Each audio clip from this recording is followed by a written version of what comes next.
What if the weapon Washington killed in 2023 is suddenly back in the sky because the war with Iran exposed one terrifying truth? What if the United States looked at its shrinking missile stockpiles, Iran's surviving launchers, and a dangerous airspace, then decided this canceled hypersonic missile might be the one thing Tehran still has no proven way to stop? Before we go deeper, hit like if you want sharp war analysis in simple English, subscribe so you never miss the next breakdown, and share this video with one person who thinks they already understand this war. At first, the clue did not look like a headline. It looked like a photograph. A B-1B Lancer bomber near a U.S. Air Force base in California, flying with something hanging underneath that should not have been there. Not just any missile. The AGM-183A ARRW. A weapon that had already been written off by a lot of people as a failed experiment. A program Congress had effectively killed in 2023 after years of test trouble, blown schedules, and fading patience. Yet in 2026, the weapon showed up again, visibly mounted on a live bomber, not hidden in a lab, not described in theory, hanging there in public view. That is why this story matters, because dead programs do not usually come back to life in the middle of a real war unless something went badly wrong or badly urgent somewhere else. And in this case, that somewhere else appears to be the sky over Iran. The core question is not whether the missile exists. Public reporting already answered that. Search results from the IAEA, Aviationist, TWZ, and Yahoo all pointed to the same thing in late April 2026. The U.S. Air Force had publicly released imagery showing a B-1B carrying the AGM-183A externally for the first time. The bigger question is why now? Why bring back a weapon that was supposed to be over? Why put it on a bomber tied to a live conflict?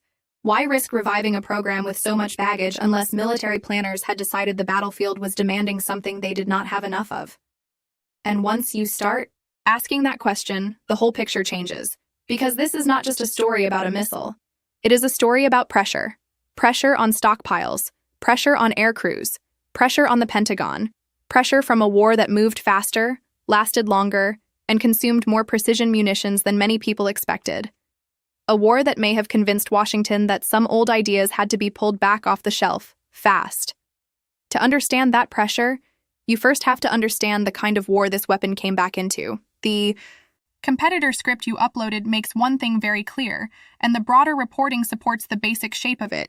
The campaign against Iran was not a one-night symbolic strike.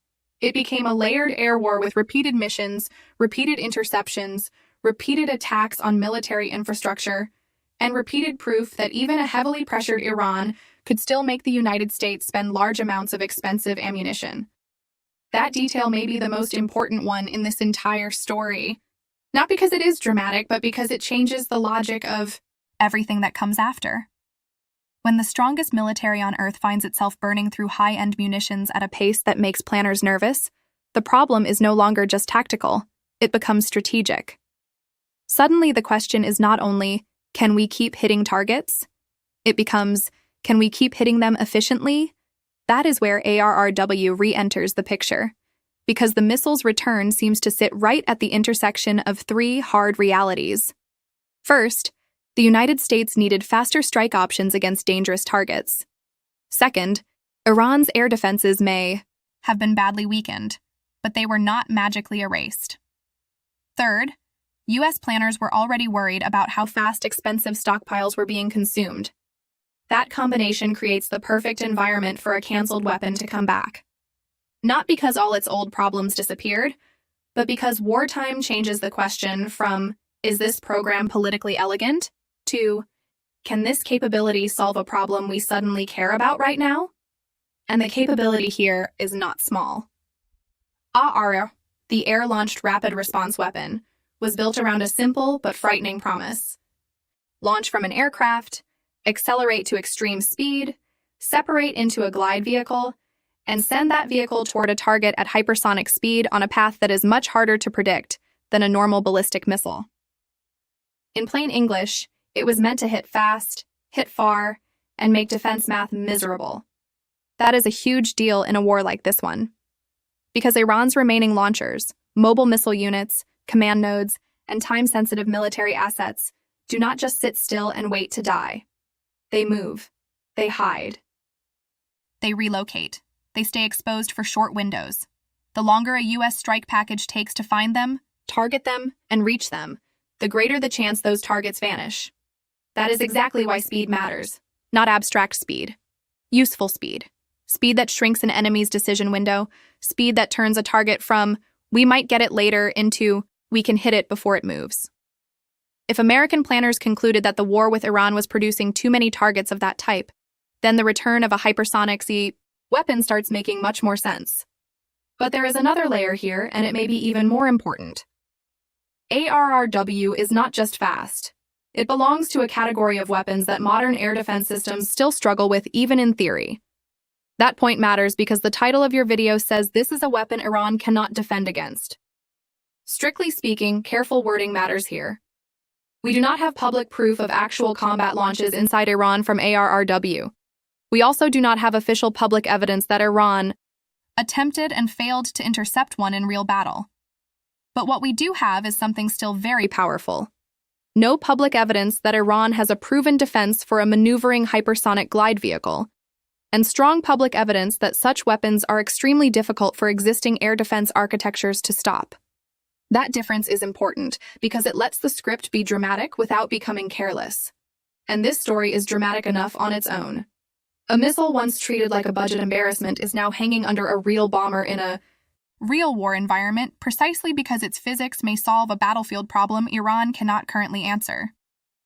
Now let's talk about why this program was supposedly dead in the first place. ARRW was one of those weapons that always sounded amazing in briefings. The idea was futuristic. The promise was simple. Give the Air Force a weapon that can fly extremely fast, reach deep targets, and complicate enemy defenses in ways ordinary missiles cannot. But when testing started, reality got ugly. Some tests failed because the missile did not separate correctly. Some failed because the booster did not ignite. Others fell short of expectations for reasons that were never fully explained in public. That is how programs die in Washington. Not usually with one single dramatic explosion, but with repetition. One failed test becomes two. Two become a pattern. The pattern becomes skepticism. Skepticism becomes hearings. Hearings become funding cuts. And eventually, a program that once represented the future turns into a warning label for how hard advanced weapons development can be. By 2023, that is basically what happened. Congress lost faith. The Air Force shifted attention. R looked finished. Publicly, it became easier to talk about the missile in the past tense than in the future tense. Analysts used it as an example of ambition outrunning engineering. And yet here we are in 2026, staring at imagery of it on a B-1B. That tells us something changed, and public budget reporting helps explain part of it. Search results from Defense Scoop in May and June 2026 showed that the Air Force wanted to revive or fund ARRW-related work again. One report said the Air Force was planning a follow-on to the AGM-183A. Another said the service wanted hundreds of millions of dollars in its FY26 budget request for ARRW procurement. In other words, the missile did not simply reappear as an orphaned relic. It reappeared as part of a larger return of interest. And that return of interest lines up with the timing of the war. That is the key connection. When a program gets budget attention and combat-related visibility at the same moment a conflict is exposing munition shortages, air defense problems, and moving targets, it becomes much harder to believe the timing is random. Quick pause.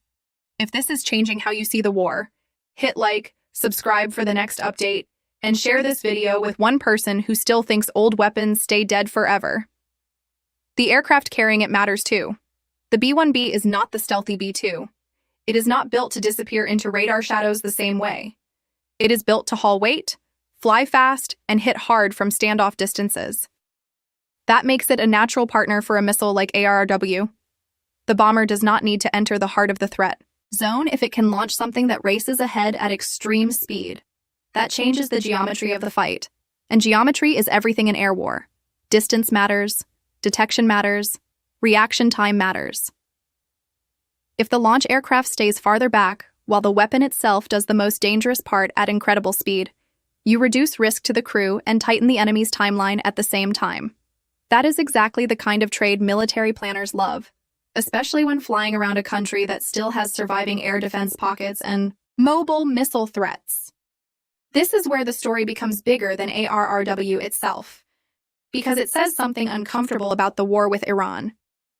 It says the United States may have found that its traditional strike toolkit was still powerful, but not always efficient enough for the pace and pressure of the conflict. Cruise missiles work, stealth bombers work, fighters work, drones work, but all of those tools consume time, stockpiles, or exposure in different ways.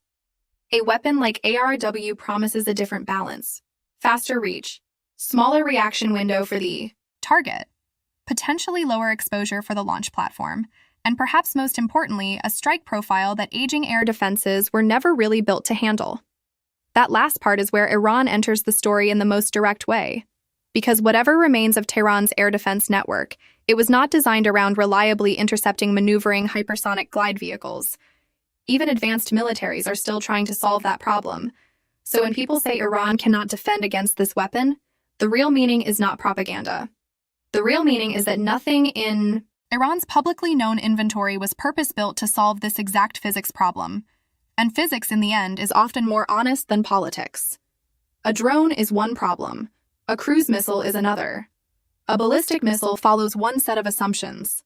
A boost-glide hypersonic system complicates those assumptions by moving at extreme speed while behaving less predictably than many classic missile tracks. That matters because air defense depends on prediction. Detect, track, calculate, fire. If prediction becomes harder and reaction time becomes shorter, the defender starts losing before the interceptor even leaves the launcher.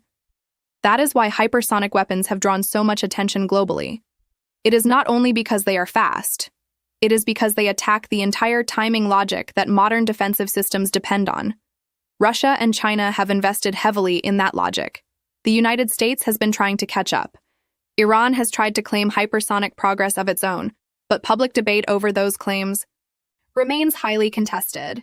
That makes the reappearance of ARRW even more interesting. It is not just a battlefield tool. It is also a signal that Washington does not want to remain the major power without a visible air-launched hypersonic option. And that signal is aimed in more than one direction. Yes, Iran is part of the immediate story, but China and Russia are part of the larger audience. A missile that was once a symbol of failure becomes, if not fully redeemed, at least newly relevant in the middle of a real war. That sends a message. America is still willing to compress timelines, revive dormant programs, and pull half-buried capabilities back into play when conflict exposes a gap. If you follow weapons programs, that is a massive story. If you follow wars, it is an even bigger one. Because wars have a way of dragging secret priorities into daylight. Suddenly the budget lines matter. Suddenly the old canceled prototypes matter. Suddenly the program everyone mocked 3 years ago matters because somebody in uniform thinks it may solve a live problem in the current fight. And once that happens, public debates change quickly. The question stops being, why did this program fail? And becomes, why is it suddenly useful again? That is exactly where we are now.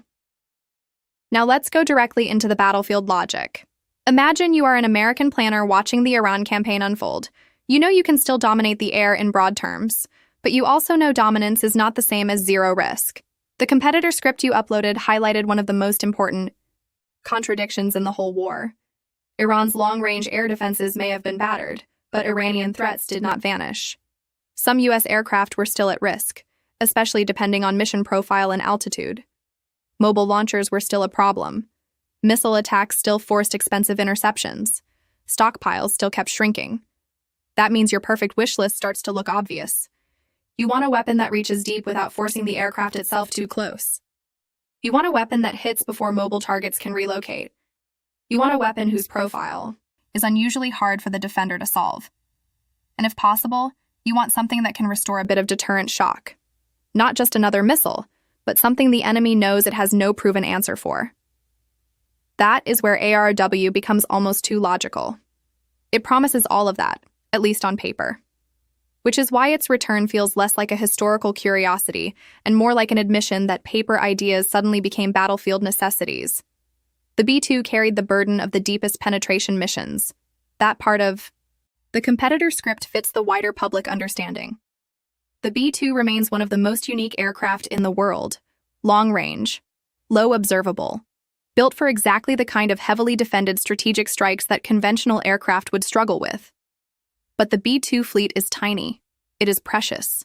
It cannot be everywhere at once. And no military wants to depend only on its rarest aircraft when a broader campaign stretches on. The B-1B, by contrast, gives volume and standoff punch. Once you attach ARRW to that bomber, you create a combination that feels tailor-made for this kind of pressure campaign. The B-1B can stay farther back. The missile races ahead. The target gets less time to move, less time to hide, and less time to react. That is exactly how a force compensates when it wants more reach without accepting more aircraft risk. And we should be very clear about something else. Public imagery showing ARRW on the B-1B does not officially prove it has already been fired in combat. That line matters. You asked for a script that is more original, more compelling, and more clear than the competitor script, and clarity means drawing the line between confirmed presence and confirmed combat use. The public reporting confirms the missile was photographed on the aircraft. It confirms renewed funding interest. It confirms the broader war context. It does not publicly confirm an operational strike with ARRW inside Iran, but that caveat does not weaken the story. In some ways, it sharpens it. Because if a canceled missile is already being carried in theater on an active bomber, that alone means the Air Force thinks the option matters. Militaries do not usually integrate deadweight symbolism into a combat zone for decoration. Now let's deal head-on with the title claim, a weapon Iran can't defend against. Here is the most honest way to frame it in a YouTube-friendly script. Iran may still be able to threaten aircraft, especially in certain conditions. Iran may still have launchers, radars, short-range systems, or newly repositioned assets. Iran may still force costly American responses. But as far as public evidence shows, Iran does not possess a tested, trusted, publicly demonstrated answer to a maneuvering air-launched hypersonic glide weapon like ARRW. That is the real story. Not that Iran is defenseless in every direction. Not that every American plane is suddenly invulnerable. But that one specific category of problem now appears to be entering the theater faster than Iran can plausibly adapt to it. And adaptation takes time. New doctrine takes time. New radars take time. New interceptors take time. Network integration takes time. Training takes time. But hypersonic threats collapse time. That is what makes them so destabilizing. They compress the defender's thinking window while stretching the attacker's options. So if Tehran is trying to preserve what remains of its air defense architecture, mobile launch network, and military command system, the appearance of ARRW is not just another technical detail. It is a strategic headache. It means the United States is signaling a willingness to strike faster, farther, and in a profile Iran has no public proof of solving. And if you want more no-hype military breakdowns like this, tap like now, subscribe so you stay ahead of the next shift, and share this with a friend who follows defense closely. There is also a psychological effect here, and it matters more than most people admit. Wars are fought physically, but also mentally. A defender that believes it has at least some answer can plan around risk. A defender facing a threat it has no clear answer for must either disperse, hide, or gamble. All three options slow decision-making. That makes every command problem harder. That is especially dangerous for mobile missiles and relocatable launchers, where minutes often matter more than hours. That may be why the war with Iran suddenly made ARRW feel relevant in a way peacetime never did. In peacetime, a program can fail tests, disappoint committees, and die on paper. In war, the question changes. Can it give us a useful edge right now? If the answer becomes even maybe yes, the calculus transforms overnight. And remember, this is also happening in a world where the United States does not want its major rivals concluding that Washington still lacks a usable air-launched hypersonic option. That broader strategic pressure matters. A revived ARW on a B-1B sends two messages at once. To Iran, your defensive timeline may be about to get worse. To everyone else, America is no longer content to leave this category empty in public view. That double signal may be one of the biggest reasons this story has so much weight. It lives at the intersection of battlefield need and global messaging. One war exposed the gap. One image hinted at the answer. And now everyone watching has to decide whether this is smart adaptation or risky desperation. Now let's ask the uncomfortable question. Is reviving a once-failed missile actually smart, or is it the kind of wartime shortcut that could backfire? The answer is probably both more complicated and more interesting than either side wants to admit. On one hand, wars routinely accelerate innovation. Bureaucracies that move slowly in peace suddenly move very fast once real targets, real pilots, and real shortages enter the equation. That is not unusual. In fact, it is common. Conflict strips away excuses. It reveals what matters. It reveals what was overbuilt, underbuilt, or missing entirely. By that logic, bringing ARRW back is not crazy at all. It is exactly what a pressured military should do if it believes the battlefield just proved the capability gap is real. On the other hand, failed tests are failed tests for a reason. Programs do not earn congressional death sentences by accident.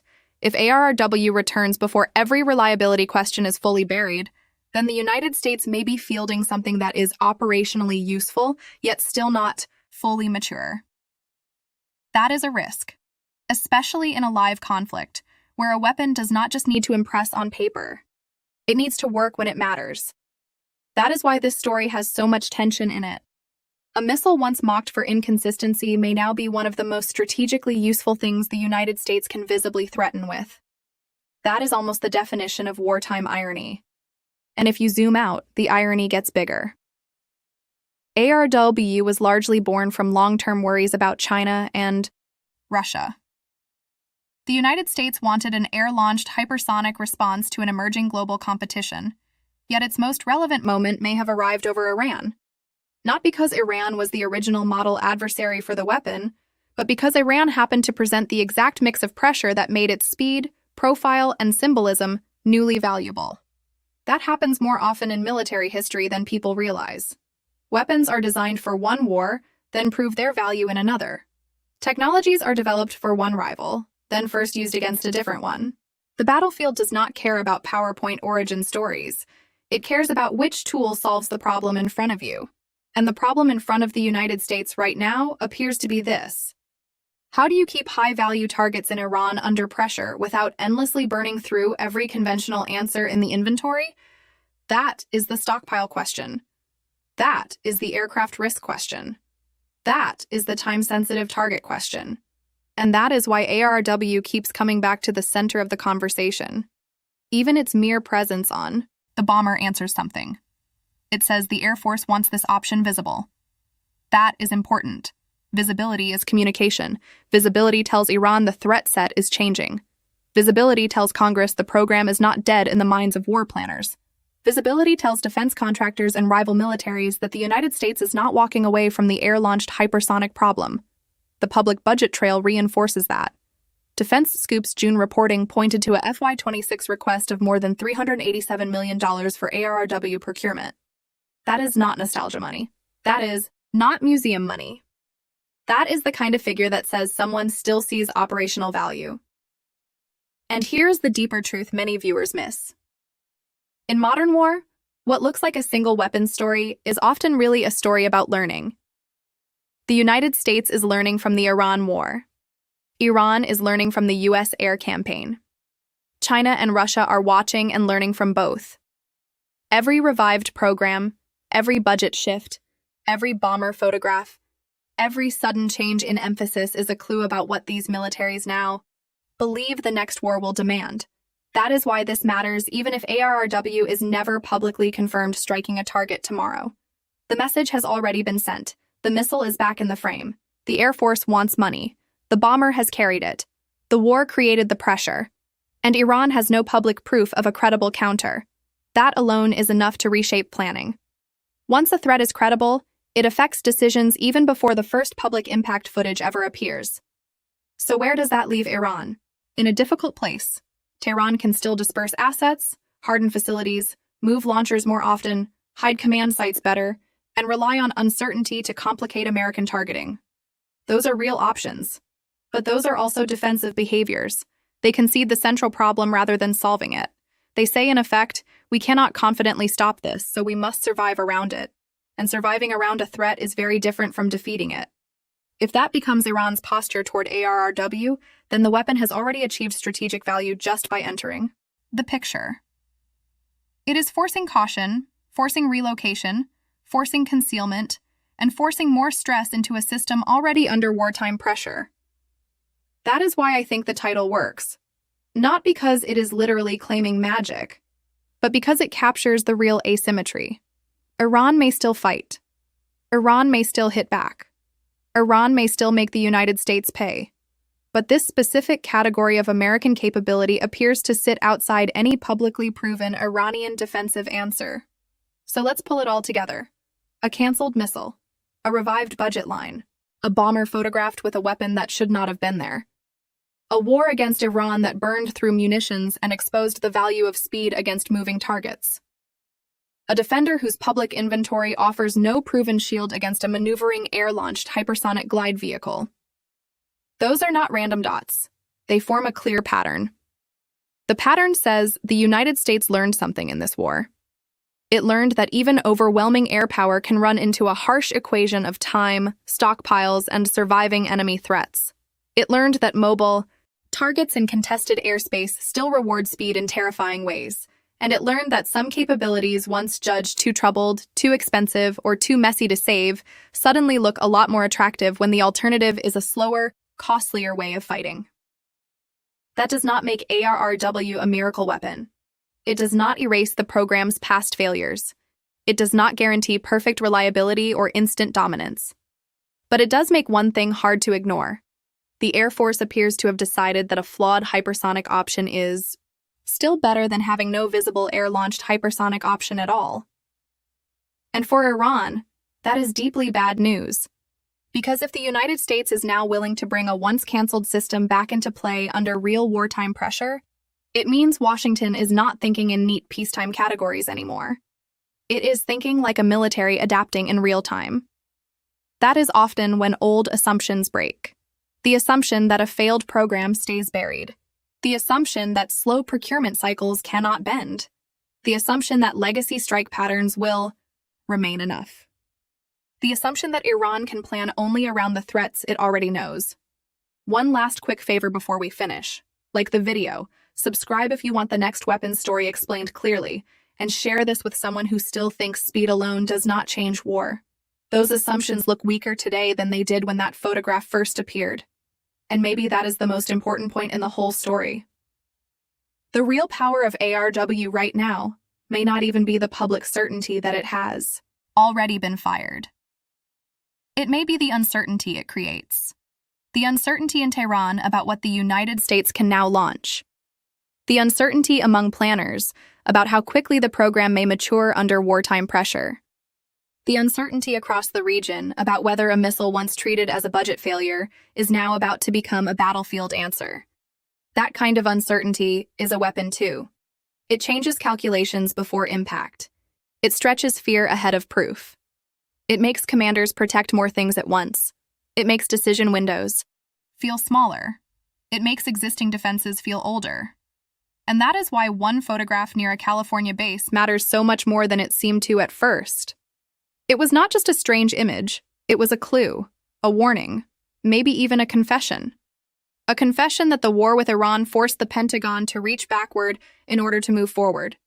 To revive something messy, because the battlefield demanded speed, the old toolkit could not provide cheaply enough, quickly enough, or safely enough. If that is true, then the story is bigger than Iran, bigger than one bomber, bigger than one missile. It is about what wars do to technology. They strip away the distance between theory and necessity. They resurrect ideas. They compress timelines. They make yesterday's embarrassment become tomorrow's urgent option. And if the United States really has decided that ARW belongs back in that urgent option category, then Iran is now staring at a threat it may not be able to stop, only endure. That is the moment this story has reached, not the triumphant end of a hypersonic race. Not proof that every test problem vanished, but the far more unsettling possibility that a weapon Washington itself once gave up on is suddenly relevant again for the exact reason Tehran least wanted, because it may be one of the only things in the sky today that Iran has no publicly proven defense against.